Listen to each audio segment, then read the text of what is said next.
Hello to you, Mark Hall here with your fine wine investment update. Today, Thursday, the 12th of December 2013. So let's have a quick run through the results for November.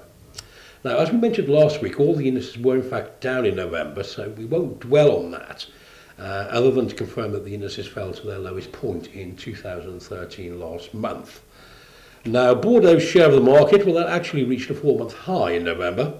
But as LiveX points out, at 82%, it was significantly lower than 87% market share Bordeaux enjoyed this time last year. Now, Burgundy, well, that continued to do well last month, taking its highest share of trade since March. Champagne and Rhone, well, they continued to rise. And the Right Bank, well, that actually continued to impress last month, with the Right Bank 100 index rising year to date by 7.6%. Pari, Angelus and the Clos Forte 2009, well, they're doing particularly well also. One to watch at the moment, well, that's the Italian wine Masetto, vintage 2010, which was awarded high points and praise across the board from critics. Now, we feel it's one to watch because of the simple fact that it's one of the wine's cheapest vintages available from the recent years, with a market price of around £4,400.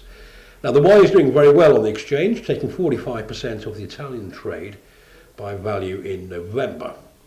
So, what about on Primeur?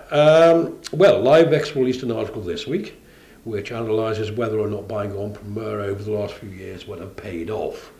It is a fact that over the last few Bordeaux on Primeur campaigns, well, they've been unsuccessful, with wines being released onto the market at too high a price to spark any serious interest from buyers.